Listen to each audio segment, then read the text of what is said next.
Hi to a new video, my name is Chris and today I want to talk about Premiere Pro and file management.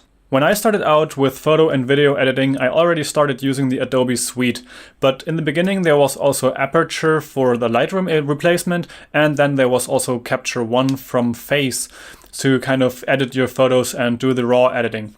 Nowadays I only use the Adobe suite because it has all the programs that I need. Now I know that the Adobe suite is not really that cheap. It's around 60 euros a month if you want to have all the programs as a normal human being, I would say. But if you're a student or a teacher, you can actually get all that for about 25 euros a month.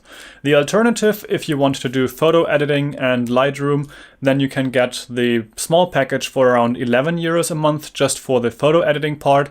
And if you want to do video but you don't want to use any of the other big programs, you could also add on Premiere Pro for another 20 euros. So it's in total around 30 to 40 euros.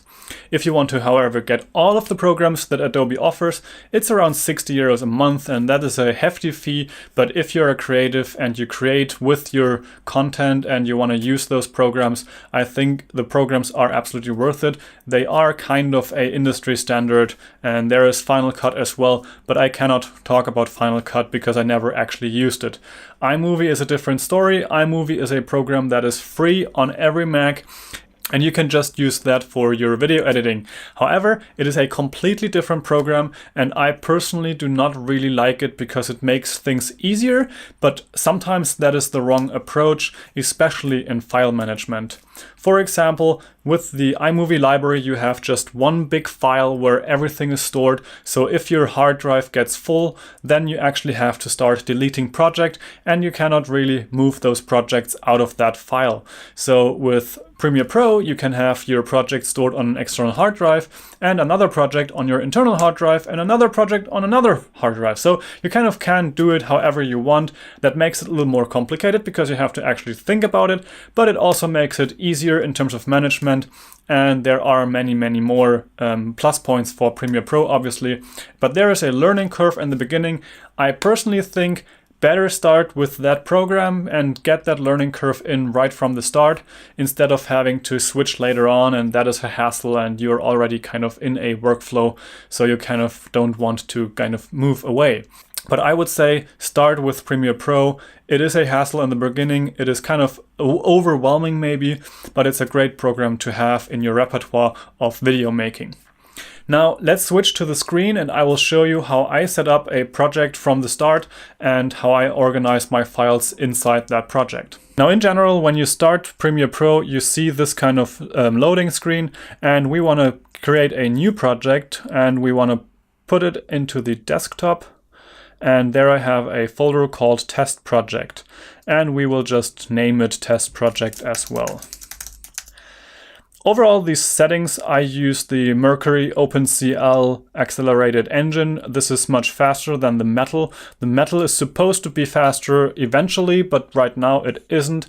And the software engine is just too slow for me. And the other settings, nowadays, I personally don't really know why they are here, but they work just fine like this. The scratch disks are very interesting if you have big setups or more possibilities and use different hard drives. I'm on a MacBook, so I only have the internal hard drive and I also have the external SSD drive. So I always just store everything as this with the project itself. So I have everything when I need it, and either on the hard drive or on the external. Then we click OK and the project will be created and opened. And the first thing you see here is a kind of screen that I use for editing and putting together files. Now, when you open Premiere Pro, you have different possibilities to kind of arrange these. And one of the things is that you probably start out with something that looks similar to this, or something that looks similar to this. However, I changed those things around because I really like to have the timeline at the bottom here, right at the center. Then I have the preview at the right here, the project here, and the effect control up here.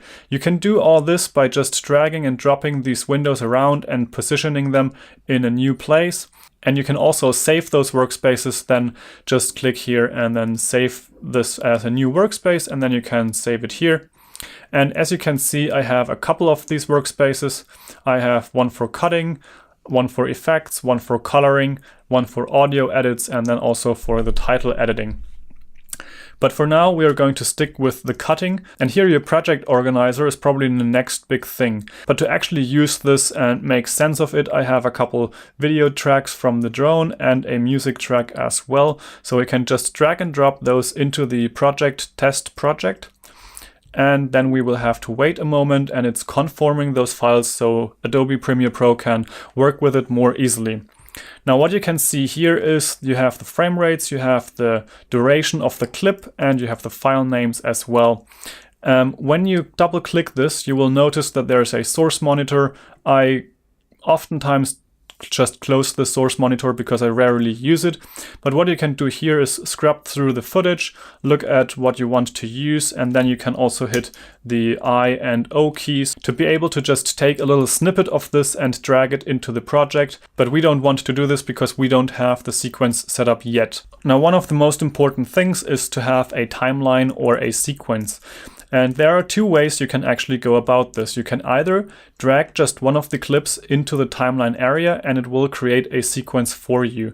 So the sequence will actually be named just the same as the clip you started it with, and all the settings will also be the same as the clip you started it with. So in this case, we can check how the settings are for the sequence by right-clicking and then going for sequence settings.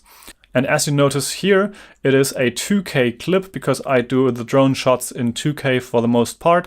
However, the 2.7K is something that I do not really want to use, so I will delete this sequence again and create a new sequence by my own settings, because I normally just use the 180p in 24 frames per second. And for the most part, I use the ABC HD 180p and then the 180p 24 frames per second. So I create that, we have a new sequence, and now what happens when I put in the 2.7K files, it asks me if I want to change the sequence settings, but I say keep existing settings. And now as you can see here, we have the clip imported, but what you will notice is that it's actually going over the frame to the left, right, top and bottom. So we can right click this clip and scale to frame size. So now we have the full frame of the 2.7K downsized to the 180p, so we can use the full picture but have the quality at 180p, which my computer handles much better, and for the most part I export in 180p as well. Taking multiple clips into the timeline is one thing that often happens because you want to combine all kinds of footage, but then it's getting harder and harder to kind of know which ones are which. So Adobe actually helps us there with just a right click, and then we have a label, and then we can set, for example, different colors. In this case, we have this purple, and then we have this turquoise. So we have two different colors which are more easily distinguishable on the timeline.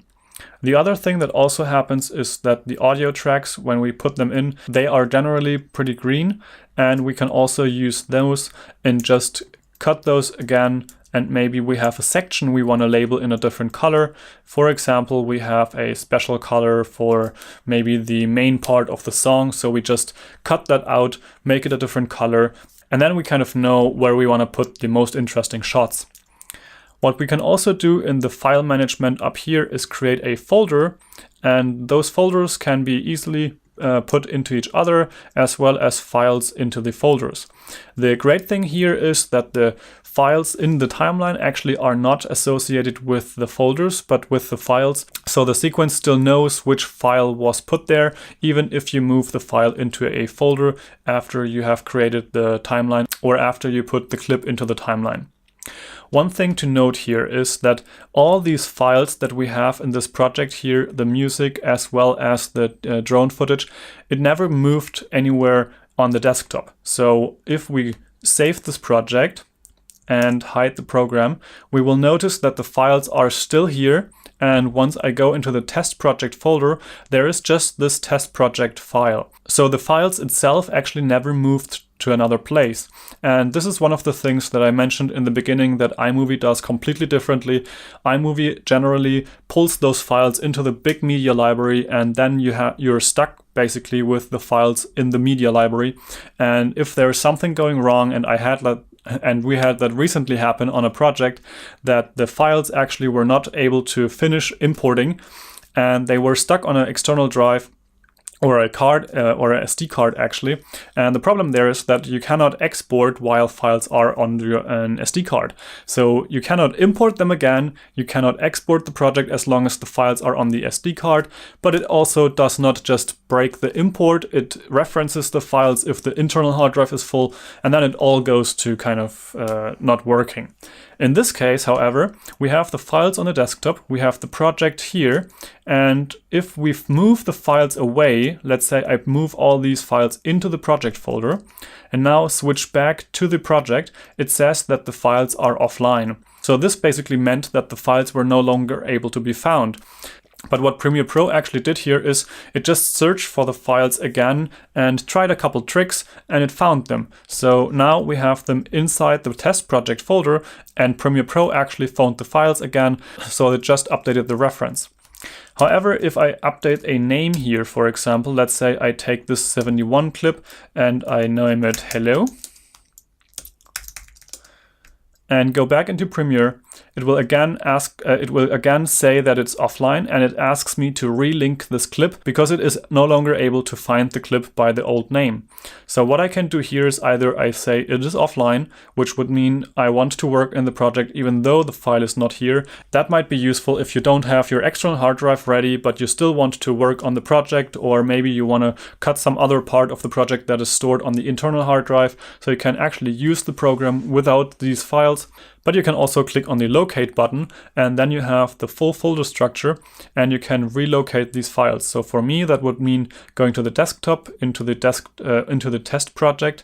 There's this hello file, and I can say that this is actually that file, and it is relinked. And here in the project manager, the file is actually still named the same as before, because for it didn't change anything. It just changed location and file name without changing anything here. I hope this video was helpful for you in terms of file management in Premiere Pro.